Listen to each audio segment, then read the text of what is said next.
একজন ধর্মীয় যাজক তিনি তখন বলছেন আমি ছিলাম খ্রিস্টানদের একজন ধর্মীয় গুরু।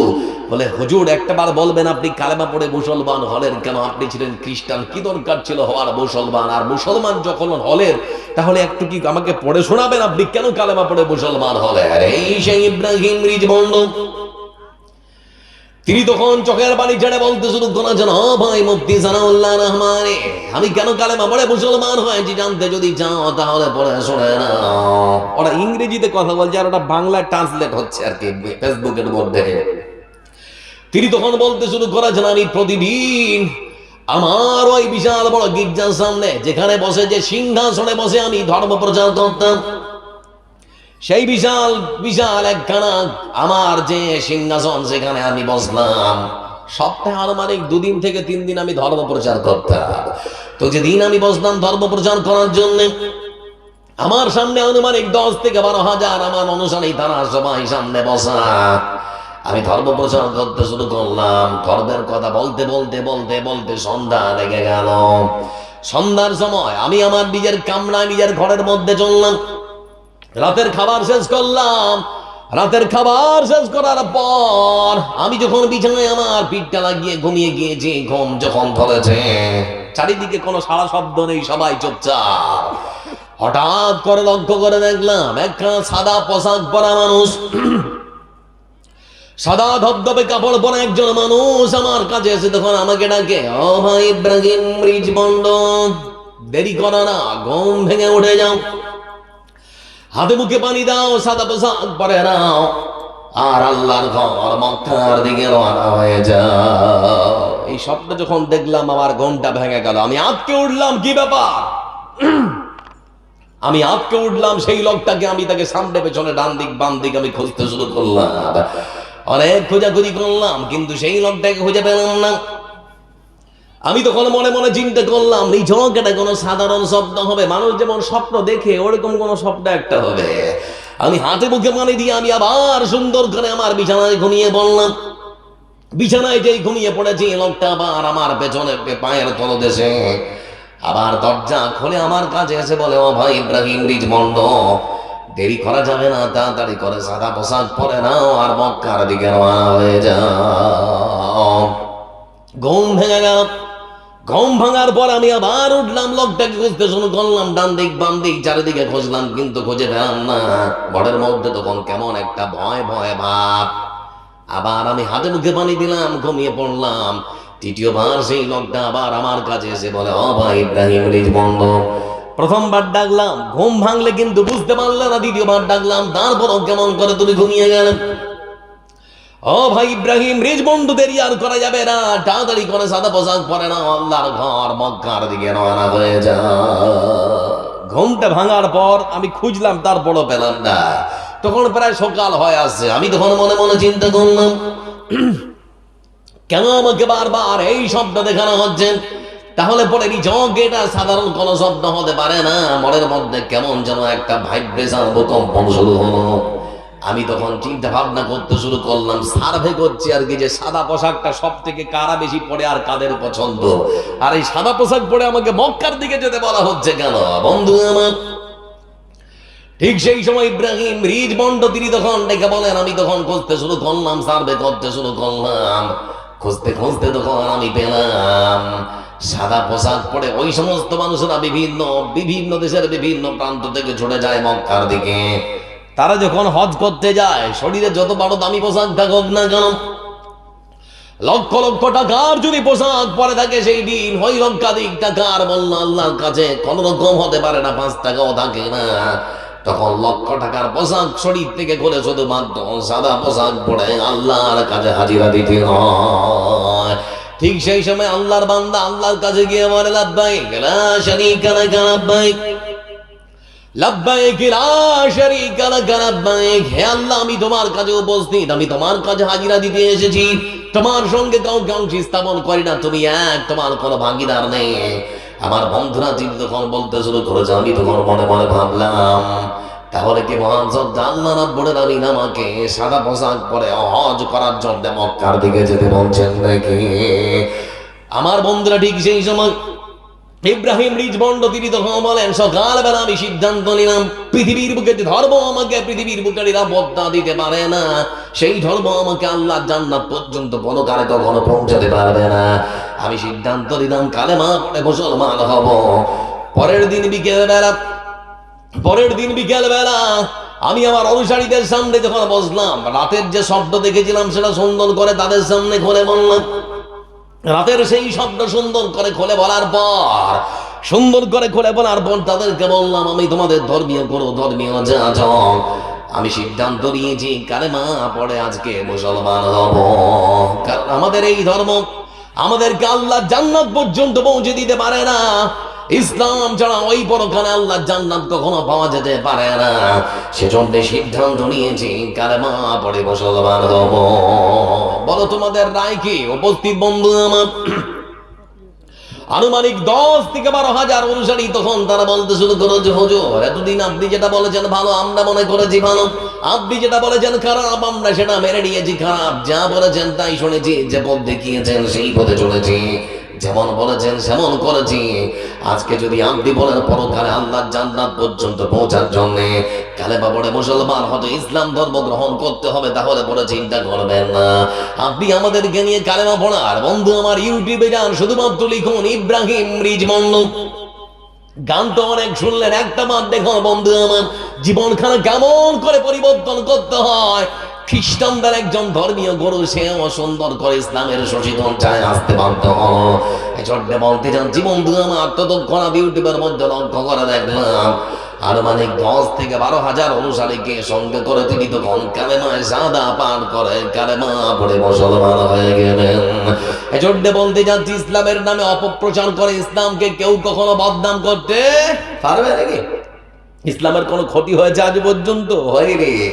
ইসলামের কোনো ক্ষতি হবে না, কেউ কোনো ক্ষতিও করতে পারবে না। এজন্য শোনাচ্ছিলাম আপনাদেরকে, আল্লাহর সাহায্য থেকে আজকে মুসলমান বঞ্চিত কেন? আর আল্লাহর সাহায্য যে পৃথিবীর বুকে এসেছে তারও যদি প্রমাণ নিতে চান তাহলে পরে বলি, একটু আর বলছি।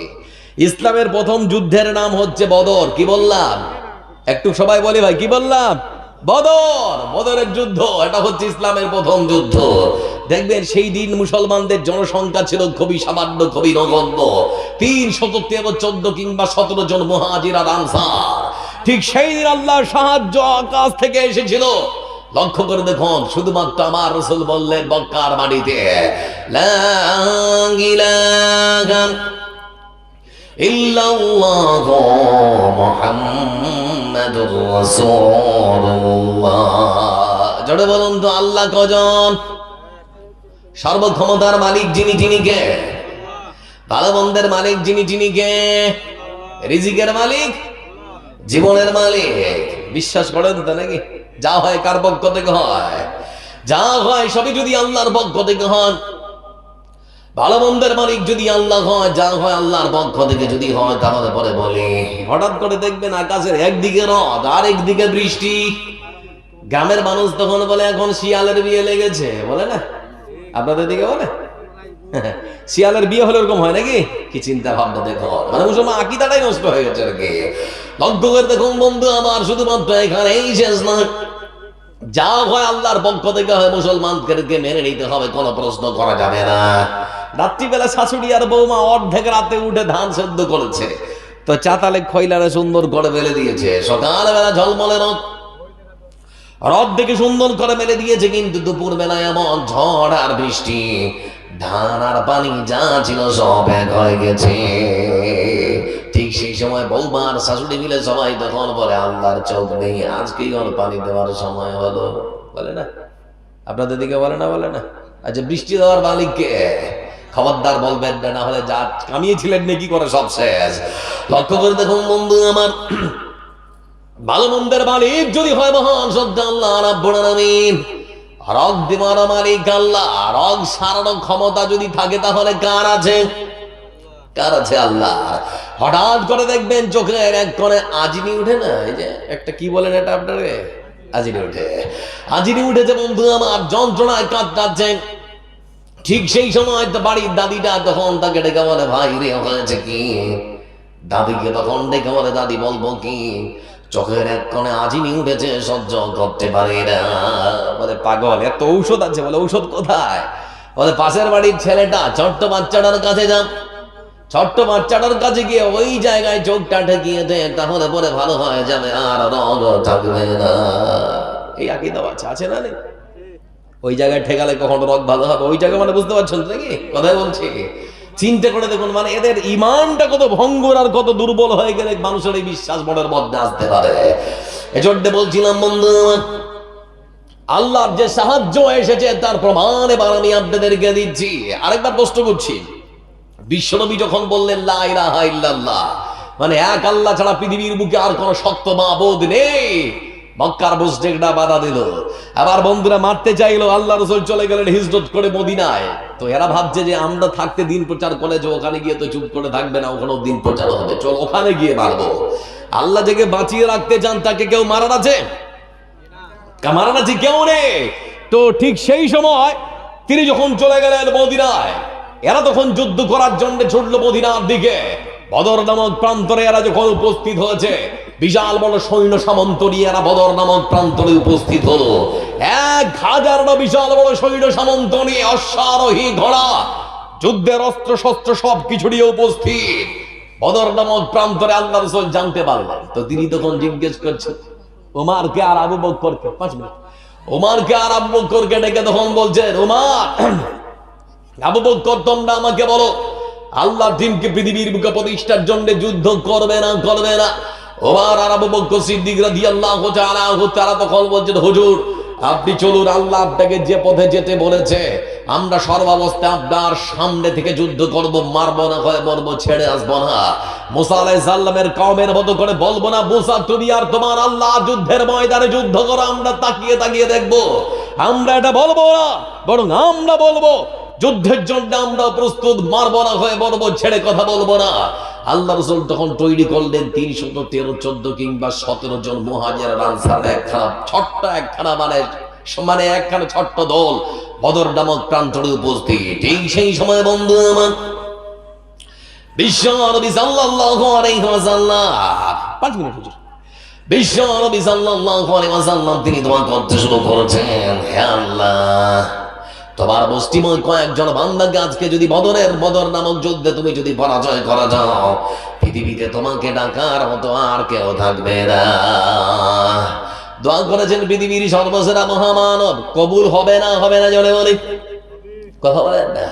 আল্লাহ রাব্বুল আলামিন যতক্ষণ কোরআন কারীমের মধ্যে আয়াত অবতীর্ণ করলেন, ইদ তাস্তাগীথুনা রাব্বাকুম ফাস্তাজাবা লাকুম আন্নী মুমিদ্দুকুম বিআলফিন মিনাল মালাইকাতি মুরজিফিন।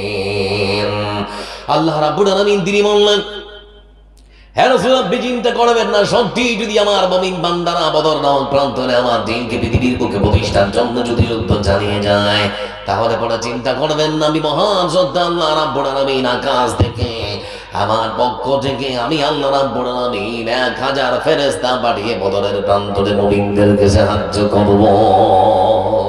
একটা ফেরেশতা আসলেই তো সবারই 12টা বাজিয়ে দিবে নাকি? কিন্তু আসবে কটা? 1000। কটা আসবে? 1000। আমার বন্ধু বিশ্বনবী সাল্লাল্লাহু আলাইহি ওয়াসাল্লাম তিনি দোয়া করছিলেন, এমন সময় শরীরের চাদর পড়ে যাচ্ছে। আবু বকর সিদ্দিক রাদিয়াল্লাহু তাআলা পেছন দিক থেকে যাচ্ছে, বলে হুজুর আপনার দোয়া আল্লাহর কাছে কবুল হয়ে গেছে, আপনি একটু শান্ত হন। মানে মনটা খুব কষ্ট, আগে খুব চিন্তিত।